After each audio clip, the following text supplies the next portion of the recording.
आज जो है हम एक्सरसाइज नंबर 1.5 को सॉल्व करेंगे। इससे पहले जो है हमने जो एक्सरसाइज नंबर 1.4 को सॉल्व किया था, जिसमें हमने कारकों की ज़रब के बारे में पढ़ा था। तो इस एक्सरसाइज में जो है हम डिटर्मिनेंट के बारे में पढ़ेंगे। तो डिटर्मिनेंट क्या है स्टूडेंट? डिटर्मिनेंट्स में आपके लिए दो चीज़ों का होना बहुत ज़रूरी है। सबसे पहले कालब का मुरब्बी होना, और दूसरा जो है उसका आर्डर जो है वो 2/2 होना, यानी उसका मर्तबा जो है वो 2/2 हो, यानी उसमें दो कतारें और दो कॉलम हो। तो सबसे पहले स्टार्ट करते हैं जी इसको क्वेश्चन नंबर 1 एक्सरसाइज नंबर 1.5 का। तो इसका जो पार्ट ए है वो हमारे पास दिया गया है और लिखा हुआ है कि कारकों का मकता मालूम करें। उर्दू में मकता कहते हैं और इंग्लिश में जो है हम इसको डिटर्मिनेंट्स बोलते हैं।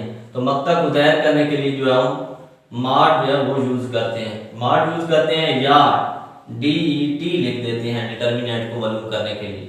तो मार्ट जो है इसका हमें काला दिया गया है, इसका मर्तबा जो है वो 2/2 है और ये काला भी मुरब्बी है। तो काला का मुरब्बी होना और उसका मर्तबा 2/2 होना ये लाजमी है डिटर्मिनेंट के लिए। उसके बाद जो इसको ज़ाहिर करते हैं वो मार्ट से ज़ाहिर करते हैं या DET लिख देते हैं। तो इसका जो है वो डिटर्मिनेंट आप मालूम करते हैं। तो डिटर्मिनेंट्स में इसको और इसको आपस में हमने क्रॉस मल्टीप्लाई करना है, -1 को 0 के साथ, और डिटर्मिनेंट में स्टूडेंट्स माइनस आता है। जब आपने मल्टीप्लिकेशन किया था तो उसके लिए आप दरमियान में जो है वो प्लस लिखते थे। तो डिटर्मिनेंट्स में हम माइनस जो है वो इस्तेमाल करते हैं 2 को 1 के साथ। तो ये 0 - 2। तो डिटर्मिनेंट ऑफ ए जो है वो हमारे पास जो आया वो है -2। इसको इस तरीके से भी लिख सकते हैं और DET भी लिख सकते हैं।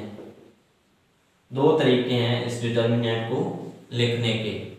उसके बाद इसका पार्ट 2 है स्टूडेंट्स, इसको हम करते हैं, इसका डिटर्मिनेंट मालूम करते हैं। 3 को 2 के साथ -3 को 2 के साथ। तो ये 6, ये -6। तो जो डिटर्मिनेंट का हमारे पास जवाब आया हुआ है 0। तो डिटर्मिनेंट ऑफ सी जो है ये हमारा निकला है 0। तो ये जो है स्टूडेंट इसके 4 पार्ट थे इस क्वेश्चन के। मैंने जो है वो 2 सॉल्व की है, 2 जो है वो आप खुद जो है सॉल्व करें। अब हम बढ़ते हैं क्वेश्चन नंबर 2 की तरफ। क्वेश्चन 2 में दायरे में से कौन से कॉलम नादिर और कौन से गैर नादिर है? तो स्टूडेंट्स जिनका डिटर्मिनेंट 0 आ जाए वो नादिर कॉलम होता है और जिसका 0 ना आए वो गैर नादिर कॉलम होता है। तो डिटर्मिनेंट इनका निकालते हैं। डिटर्मिनेंट ऑफ ए, तो इसको मल्टीप्लाई करते हैं 3 को 4 से, और इसकी क्रॉस मल्टीप्लाई है -6 को 2 से, 12 - 12। जो हमारा डिटर्मिनेंट ऑफ ए निकला है वो है 0। अगर 0 आ गया है तो ये जो है हमारा नादिर कॉलम है। डिटर्मिनेंट अगर 0 आ जाए तो कॉलम जो होता है वो नादिर कॉलम होता है। इसके बाद पार्ट बी जो है इसका सॉल्व करते हैं। डिटर्मिनेंट ऑफ बी, तो इसको 4 को 2 से -3 को 1 से। तो इसका जो डिटर्मिनेंट आया स्टूडेंट्स वो आया है 5, जो कि 0 नहीं है। तो ये जो है ये जो कॉलम होगा ये हमारा गैर नादिर कॉलम है।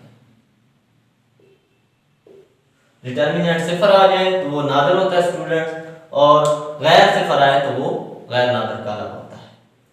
तो इसके 4 पार्ट थे, हमने 2 सॉल्व किए हैं, 2 स्टूडेंट्स आप खुद सॉल्व करें। इसके बाद जो है हम क्वेश्चन नंबर 3 की तरफ बढ़ते हैं। स्टूडेंट इस सवाल में हमने ज़रबी मखूज़ जो है वो मालूम करना है अगर मुमकिन हो सके तो इसके लिए 2 कंडीशनों का होना ज़रूरी होता है। जो कॉलम आपको दिया जाता है उसके लिए 2 चीज़ें आपने मालूम करनी होती हैं। एक उसका एडजेंट उसी कॉलम का जो आपको दिया जाए, और दूसरा उसका डिटर्मिनेंट। तो उसका जो ज़रबी मखूज़ होता है उसको हम इनवर्स जो है वो लिख देते हैं, ऊपर एक पावर जो है वो माइनस लिख देते हैं, इनवर्स। तो 2 चीज़ें जो है इसमें आपने मालूम करनी है, तभी जो है आप उसका ज़रबी मखूज़ जो है निकाल सकते हैं। तो हमें जो है पार्ट ए दिया गया है, पार्ट ए को सॉल्व करते हैं। इसका सबसे पहले जो है वो हम एडजेंट निकालते हैं, एडजेंट ऑफ ए। तो एडजेंट में स्टूडेंट्स जो आपके डायगोनल मैट्रिक्स होते हैं, जो डायगोनल टोकन होते हैं, इनकी आप जगह तब्दील कर दें, 0 को इस जगह पर ले आएं और माइनस को इधर।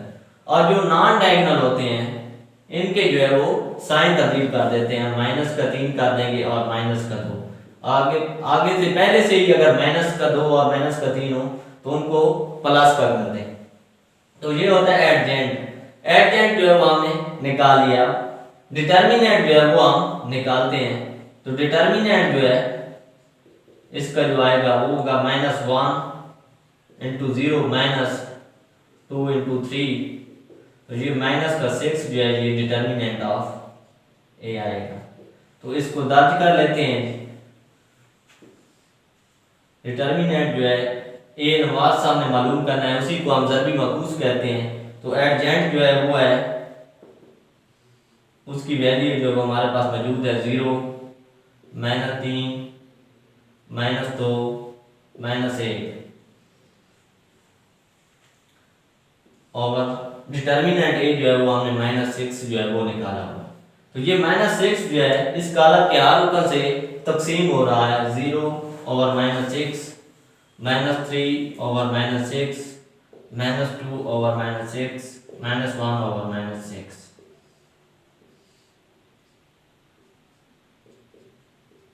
तो इसका जो जवाब आएगा हमारे पास ये जो है ए नवाज की कीमत निकलेगी 0 1/2 1/3 1/6।